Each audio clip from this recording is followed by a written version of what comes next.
अस्सलाम वालेकुम। वालेकुम सलाम। कैसी है मेरी बहन? ठीक है आप यहाँ पे रहते हैं इस घर में? जी। है आपके पास कितने बच्चे हैं? 5। 5 बच्चे हैं। खामन किधर है आपका? पूरे को दिया बताओ। अच्छा, तो आप लोग इस टेंट में रहते हैं? तो जी आप इस टेंट में रहते हैं, इसी में आपकी पूरी फैमिली रहती है? जी, इस टेंट में 6 जने रहते 6 बंदे रहते हैं इस टेंट के अंदर। जी। आपके पास कोई रजाइयाँ हैं? नहीं रजाइयाँ नहीं है, ये एक बिस्तर है। अच्छा, इस बिस्तर में, एक बिस्तर में कितने लोग सोते हैं? 5-6 जन। एक बिस्तर में 6 बंदे सोते हैं। तो आपको रजाइयों की जरूरत है। रात को सर्दी लगती है बच्चों को? सर्दी लगती, कपड़े लेकर निकले सर्दी लगती है। और ये टेंट है, ये कितनी सर्दी बचा पाएगा, क्योंकि ठंडी हवाएं चल रही हैं। कपड़े बाहर। अच्छा, तो मैं आपको अभी टोकन देता हूँ, आप सब लेडीज को। आप लोग कल हमारे पास ऑफिस में आएंगे और वहां से आपको ब्लैंकेट्स, रजाइयाँ मिलेंगी, ठीक है?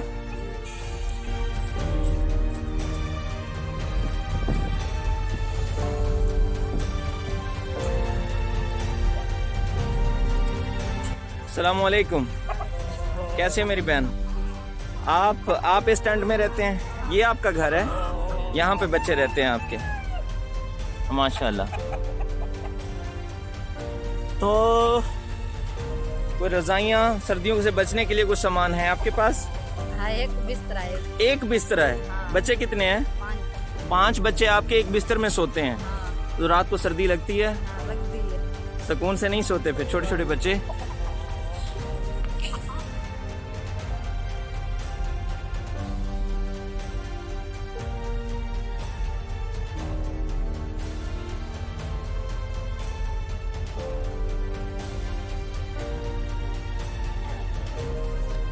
अस्सलाम वालेकुम। कैसे मेरी बहन? आप लोग इस टेंट में रहते हैं? अच्छा, ये टेंट है। कितनी फैमिली है, कितने बच्चे हैं यहाँ आपके? 8 बच्चे। 8 बच्चे। तो सर्दी से बचने के लिए कुछ सामान है? नहीं। रजाइयाँ, कंबल, कोई चीजें कैसे तो आपको चाहिए? जी हाँ। अच्छा,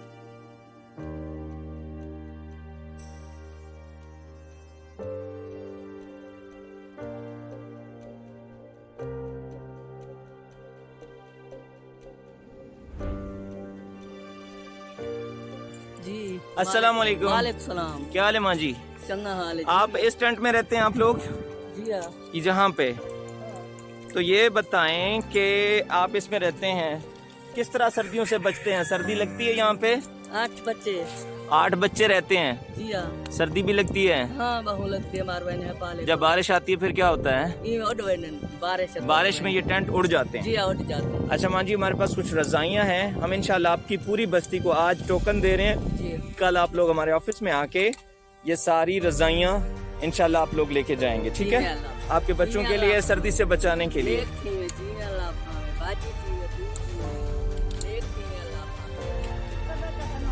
अस्सलाम वालेकुम। वालेकुम सलाम। अम्मा जी, ये आपका घर है? जी हाँ। इस टेंट में रहते हैं आप? जी हाँ। सुना है सर्दी लगती है आपको? बहुत लगती है बच्चा, सर्दी बहुत लगती है। कंबल हैं, रजाइयाँ हैं, कुछ कैसा सामान भी नहीं है, नहीं? तो कैसा कैसे नहीं, आप सोते हैं आप लोग सारे? कपड़े बिछावा तो सब ये साथ साथ इन लोगों के घर हैं जो आई खड़ी हैं बहनें। तो आप लोगों के पास हैं रजाइयाँ बच्चों के लिए? तो कैसे सोते हैं बहन ठंड में? तो ये बहनें कह रही हैं कि इनके पास रजाइयाँ नहीं हैं। एक एक ब्लैंकेट, कंबल, कोई पुरानी सी रजाई जिसमें ये सारे बेचारे घुस घुस के सोते हैं। ये इनके घर हैं।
बिस्मिल्लाहिर्रहमानिर्रहीम। अस्सलामु अलैकुम वरहमतुल्लाहि वबरकातुहू। नाज़रीन कराम, आज का दिन जो है एक दफ़ा फिर हम अपनी उन बहनों को इनवाइट कर चुके हैं और हमारे पास वो सारी बहनें मौजूद हैं जिनके पास बच्चों के लिए रज़ाइयों की कमी थी, कंफर्टर की कमी थी, ब्लैंकेट्स नहीं थे। उनके छोटे छोटे मासूम बच्चे सर्दियों में परेशान थे और अक्सर बच्चे सर्दियों की वजह से बीमार हो जाते हैं। गुर्बत की वजह से लोगों के पास खाने के लिए वसाइल पूरे नहीं हो रहे, तो इस तरह की चीज़ें भी अफोर्ड नहीं कर पाते। तो मैं शुक्रगुज़ार हूँ इंग्लैंड से हबील गुल का, नबील गुल का और उनकी वालिदा साहिबा का कि उन्होंने मैं फ़ंड्स भेजे और आज हमने अल्हम्दुलिल्लाह 58 फैमिलीज़ को, 58 फैमिलीज़ को हमने इनवाइट किया। यहाँ पर हमारी तमाम वो बहनें मौजूद हैं जिन्हें इन चीज़ों की ज़रूरत थी। हमने बाकायदा रिसर्च की, हम लोग इन लोगों के पास पहुँचे और इन लोगों के पास कोई, जब हमने देखा मेजॉरिटी जो यहाँ पर बैठे हैं, जो हमारी वो बहनें हैं जो हट्स में रहती हैं, टेंट्स में रहती हैं, झोंपड़ियों में रहते हैं, वो ख़ानदान जो मैक्सिमम फैमिलीज़ यहाँ पर बैठी हैं वही हैं। हम इनके पास गए, बाकायदा देखा कि इनके पास कुछ चीज़ें नहीं थी बच्चों के लिए पहनाने के लिए। फिर हमने इनको फ़र्दन टोकन इशू किए और इसके बाद टोकन इशू करने का मकसद ये है कि सिर्फ़ तरतीब कायम रहे और हमें पता हो कि डिज़र्विंग फैमिलीज़ कौन सी हैं। इसके बाद जब यहाँ पर आए हैं उनको प्रॉपर बिठाया गया है और अल्हम्दुलिल्लाह उनसे टोकन रिसीव करके हमें पता है कि वही फैमिलीज़ आई हैं जिनको हमने इनवाइट किया है। तो शुक्र अल्हम्दुलिल्लाह ये सारी बहनें मौजूद हैं। अभी हम सारे जो कंफर्टर हैं इनमें डिस्ट्रीब्यूट करेंगे और मैं आप सबका शुक्रगुज़ार हूँ कि अल्लाह ताला आप सबको जज़ाए खैर अता फ़रमाए। आप लोग हम पे ट्रस्ट करते हैं, डोनेशंस भेजते हैं और मैं आपको यकीन दिलाता हूँ, अल्लाह रब्बुल इज़्ज़त की ज़ात इस चीज़ की गवाह है कि हम आपके एक एक रुपए का सही इस्तेमाल करने की पूरी कोशिश कर रहे हैं। जो सही हक़दार लोग हैं हमसे रिसीव करके जाते हैं, चाहे ऑफ़िस में आते हैं, डेली बेसिस पे एंट्रीज़ होती हैं और लोग आके अपने मसाइल बयान करते हैं। हम सब जानते हैं कि हम ये मसाइल, हम इंसान हैं, हमारे अंदर इतनी ताकत नहीं है, हमारी इतनी बसात नहीं है कि हम इनके मसाइल कम कर सकें। ना ही हमारी गवर्नमेंट मसाइल कम कर सकती है, ना हमारे अंदर इतनी ताकत है। इंसानों के मसाइल सिर्फ़ और सिर्फ अल्लाह रब्बुल इज़्ज़त की ज़ात ही हल कर सकती है, क्योंकि वही खालिक है, वही मालिक है। हम तो जस्ट एक थोड़ी सी इनको रिलैक्स दे सकते हैं, थोड़ी सी परेशानी कम कर सकते हैं। लिहाजा इनके मसाइल, इनकी परेशानियाँ ये एक वक्ती परेशानी है। सर्दियों का सीज़न होता है तो बच्चों के लिए, बड़ों के लिए तकलीफ़ होती है। बेशक आपकी नज़र में, हमारी नज़र में कोई इतनी बड़ी बात नहीं है कि हम चाहे 2 रज़ाइयाँ दे दें, किसी को इतनी दे रहे हैं तो कोई बड़ी बात नहीं होगी, लेकिन इसकी कदर कीमत वही फैमिलीज़ बेहतर जानती हैं जो इस मुसीबत से दो चार हैं। कम से कम उनके बच्चे, उनकी फैमिली सुकून से सो पाएंगी। और मैं उन लोगों का शुक्रगुज़ार हूँ जो जिनके पास तमाम सहूलतें मौजूद हैं, जो गर्म कमरे जिनके पास मौजूद हैं, जिनके पास गर्म बिस्तर मौजूद हैं। जब वो गाड़ियों में फिरते हैं तो उनके पास हीटर मौजूद होते हैं। इसके बावजूद भी अल्लाह ताला ने उन्हें इतना खूबसूरत दिल दिया है कि वो वहाँ बैठ के, इतनी फैसिलिटीज़ में बैठ के फिर अपने गरीब बहन भाइयों का सोचते हैं। वरना आज के दौर में कोई किसी का नहीं सोचता। जब इस तरह की फैसिलिटीज़ हों, किसी को किसी का ख्याल नहीं है, हर बंदा अपनी नफ्सा नफसी के दौर में है, हर बंदा अपनी परेशानियों में है। लेकिन मैं सल्यूट पेश करता हूँ स्पेशली आप सब बहन भाइयों को जो बाहर बैठ के इन बहनों के बारे में सोचते हैं, इनके राशन के बारे में सोचते हैं, इनको सहूलत पहुँचाने के बारे में सोचते हैं। और आपको सहूलतें अल्लाह ताला ने सब दी हुई हैं, लेकिन इसके बावजूद आप इनका ख्याल करते हैं।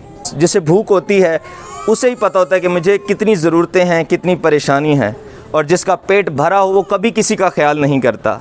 लेकिन वो खुश नसीब लोग जिनको अल्लाह ताला ने दौलत भी दी है, हर नेमत दी है, इसके बावजूद वो अपने इन बहन भाइयों का सोचते हैं। अल्हम्दुलिल्लाह हमारा आपसे वादा है, एज फॉर ह्यूमैनिटी का वादा है कि आपका एक एक रुपया का सही इस्तेमाल किया जाएगा, सही हक़दारों तक आपकी चीज़ें पहुँचेंगी इंशाअल्लाह, जैसे कि आज पहुंचा रहे हैं। तो अल्लाह ताला आप सबका हामी व नासिर हो। अभी हम सारी ये चीज़ें डिस्ट्रीब्यूट करेंगे, इसके बाद ही हमारी बहनें अपने घरों को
तो नाज़रीन अब हम आपसे इजाज़त चाहेंगे और अल्हम्दुलिल्लाह इन सब बहनों को रज़ाइयाँ जो थी डिस्ट्रीब्यूट हो चुकी हैं, प्रॉपरली दे दी गई हैं।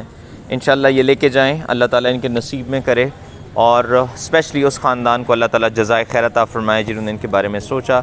मैं आपसे इजाज़त चाहता हूँ। अल्लाह हाफ़िज़।